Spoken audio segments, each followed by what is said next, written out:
بسم اللہ الرحمن الرحیم۔ السلام علیکم ورحمۃ اللہ وبرکاتہ۔ تالکان کے علاقے کا رہنے والا ایک آدمی شیخ عبدالحسن خرقانی رحمۃ اللہ علیہ کی زیارت کا بے حد شوقین تھا۔ راستے کی دوری اور سفر کے مشکلات کا خیال آتا تو خرقان جانے کی ہمت نہ ہو پاتی۔ آخر ایک دن شوق زیارت نے اس کو بے تاب کر دیا۔ رخ زیباں کی زیارت کے لیے سامان سفر باندھ لیا۔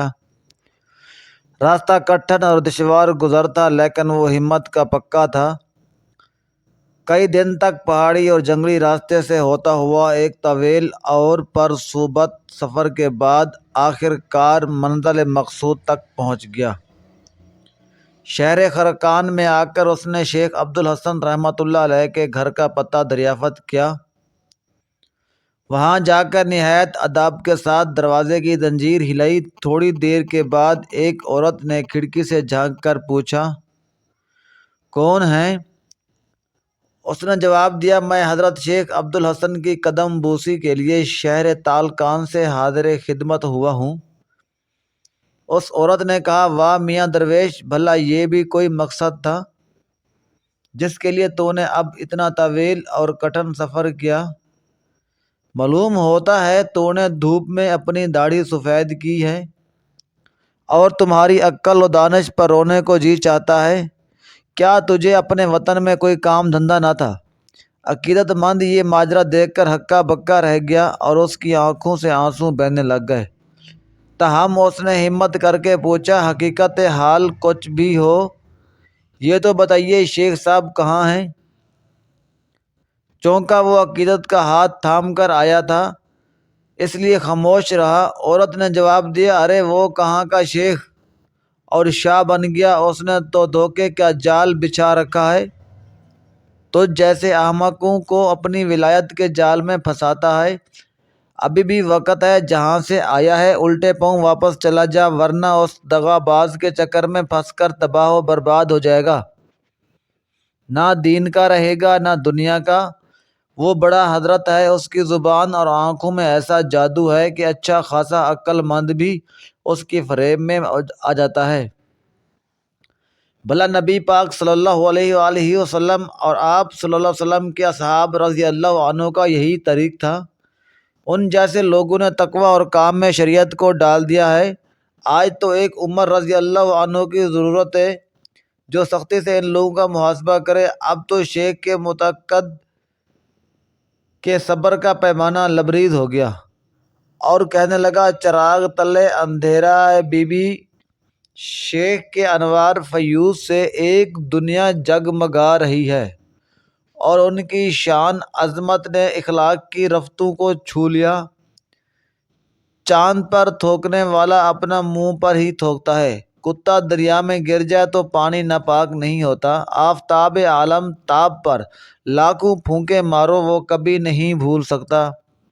چمگادڑ رات کے اندھیرے میں اڑنے والی ہے لیکن سورج کو نکلنے سے کیسے روک سکتی ہے؟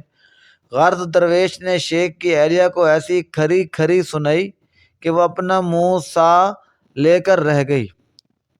وہ آدمی وہاں سے نکل کر شہر کے لوگوں سے شیخ کا پتہ پوچھنے لگا۔ کسی نے بتایا کہ وہ جنگل کی طرف گئے ہوئے ہیں۔ یہ سنتے ہی وہ رائے حق کا مسافر دیوانہ دار شخص شیخ کی تلاش میں جنگل کی طرف روانہ ہو گیا۔ راستے میں شیطان نے اس کے دل میں وسواسے ڈالنا شروع کر دیا۔ سمجھ میں نہیں آتا آخر شیخ صاحب نے ایسی بیہودہ بدتمیز اور زبان دراز عورت کو اپنے گھر میں کیوں رکھا ہے؟ عجیب معاملہ ہے، یہ میاں بیوی آپس میں کس طرح زندگی گزارتے ہوں گے؟ ایک آگ اور دوسرا پانی، ان مجموعہ اعضاء میں محبت کیسے ہو سکتی ہے؟ ایسے وسواسے آتے بیچارہ گھبرا کر لاہول پڑتا اور کانوں کو ہاتھ لگاتا۔ شیخ کے بارے میں ایسے خیالات کو دل میں جاگزی کرنا دانی ہے۔ انہیں سوچو کہ تانا بانا ڈھونڈنا چلا جا رہا تھا کہ آخر دل نے کہا اس میں کوئی بھید ہوگا۔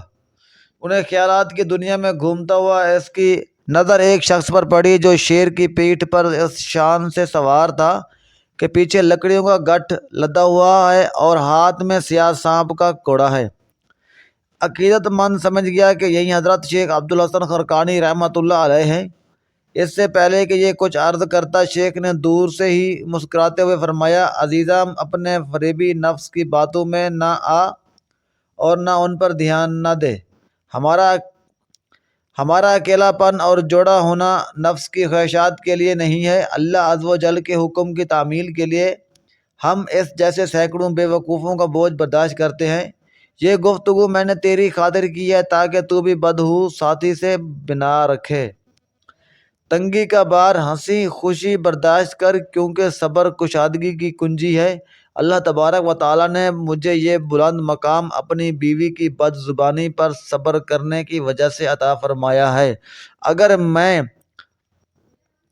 بیوی کی ہر سرایہ برداشت نہ کرتا تو یہ میرا شیر میرا مطیع کیسے ہوتا؟ اگر میرا صبر اس عورت کا بوجھ نہ اٹھا سکتا تو یہ شیر میرا بوجھ کیسے اٹھاتا؟ درس حیات، انسان کو ہر حال میں راضی بے رضا الہی رہنا چاہیے اور صبر و شکر سے کام لینا چاہیے۔ صبر کرنے سے ہی اعلیٰ مقامات عرفان حاصل ہوتے ہیں۔